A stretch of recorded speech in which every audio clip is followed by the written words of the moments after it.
Good morning mga katuto. Ayan.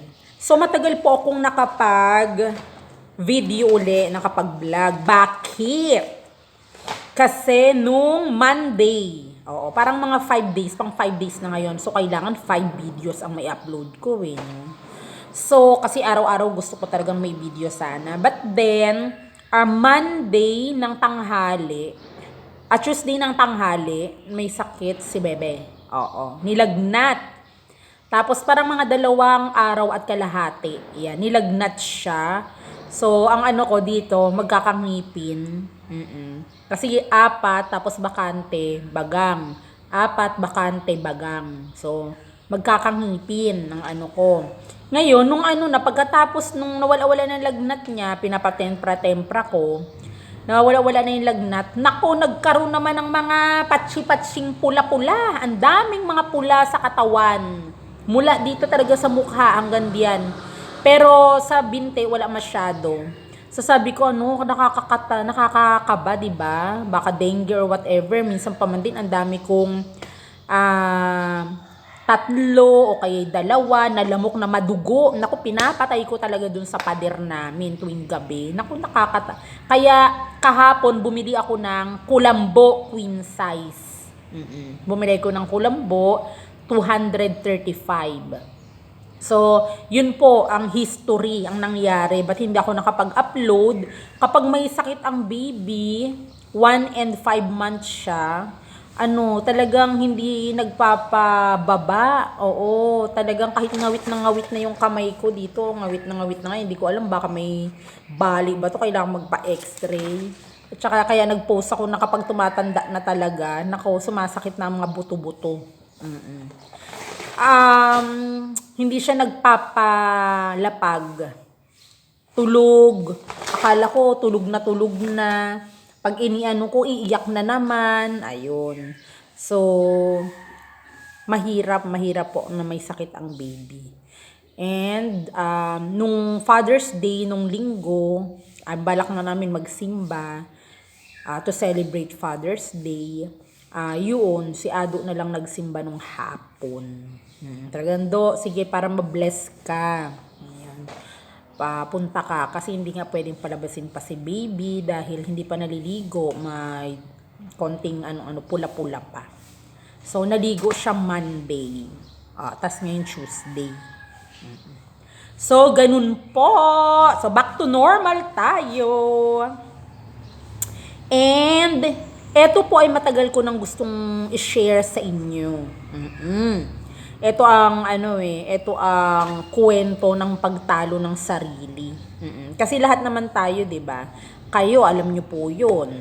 Ako alam ko rin sa sarili ko na 'di ba may mga times tayong tinatamad pumasok, o kaya tinatamad bumangon, tinatamad sa buhay, ayun.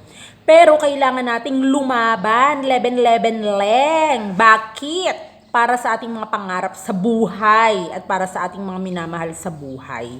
So, ang ginawa ko, nilagay ko nga po para hindi ko makalimutan Basta nung pagta-time na yan, sinulat ko to Nung time na yun May po to May 21 nangyari, 2024. Nung ako po ay papasok, walang-wala na akong budget noon konti na lang, mga 200 something yung pera ko.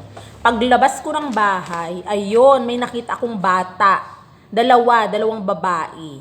Isang 11 to 12, tapos isang nung in-interview ko, isang bata pa 4 years old. So naglakad sila.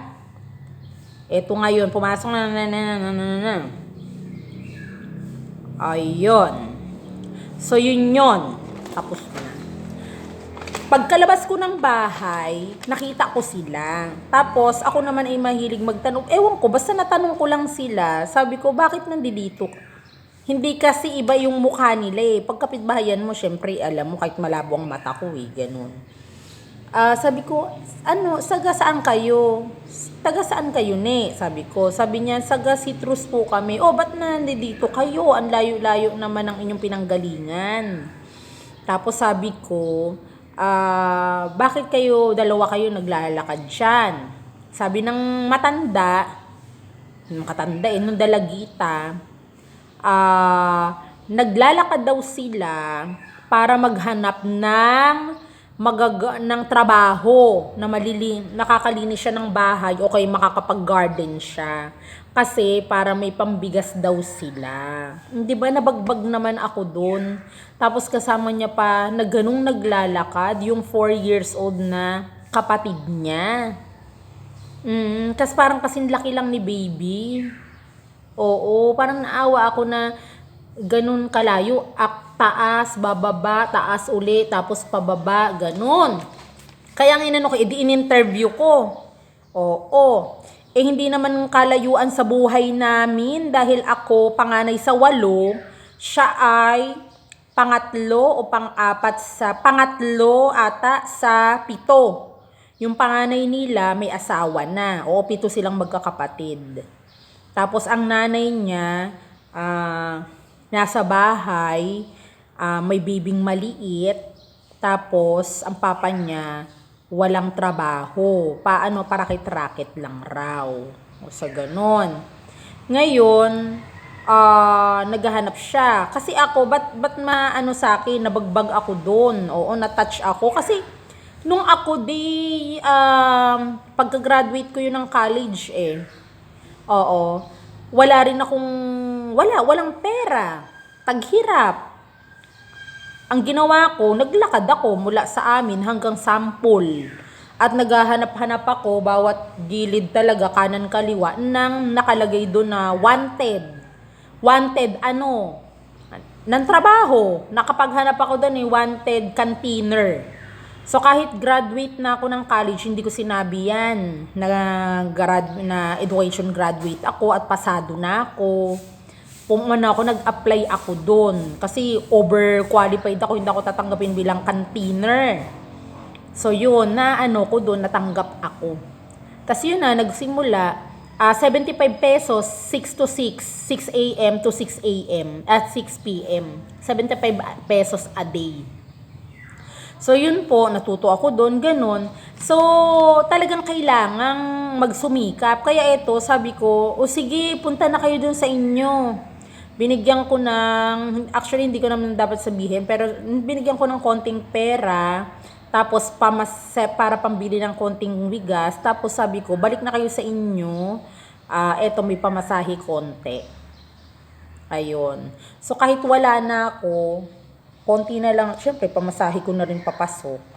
Binigyan ko sila. Kasi talaga namang 2 babae naglalakad ng ganyan. Di ba kaawa-awa? Tapos sabi ko, anong grade mo na ba? Ganyan. Grade 5 ba yun? Grade 6? Sabi ko, sige, magpalaro tayo ng Pinoy Henyo dun sa inyo para doon ay makakuha na tayo ng mga sponsors para yung mga panalo, okay, yung mga nag-participate, magkaroon ng papremyo, pwedeng bigas, pwedeng sabon, pwedeng kape, gatas, o 'di ba, mga ulam. So ganun po ang ko. Syempre medyo malayo-layo yun yung barangay at walang budget ang lola para pumunta na muna doon. So makikipag-usap muna ako sa mga kakilala ko banda doon.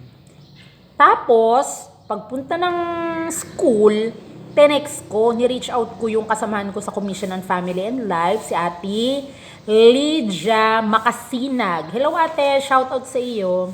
Tenext ko siya, to confirm kung tama yung kung alam niya ba yung ganitong address, tapos yung ganitong bata, ganun. Ito ang nangyari. I-confirm ko lang kung nabudol ba ako, totoo. Kasi minsan po, di ba may mga nangyayaring binubudol lang pala tayo, hindi naman pala totoo yung mga drama, yung mga sinabi ng tao. Ngayon, nung tinanong ko si ate, kilala mo ba tong ganyan? Nakakatuwa, pinuntahan talaga ni ate yung bahay at malapit lang daw siya doon. Di ba, napakaliit ng mundo. Nako, talagang gagawin ko na rin yung libro na yung napakaliit ang mundo. Oo. Tapos, nung meron siyang, ano bang tawag dito? Ayuda galing sa simbahan, sa chapel nila, binigyan niya, ng tulong yung pamilya, yung bata.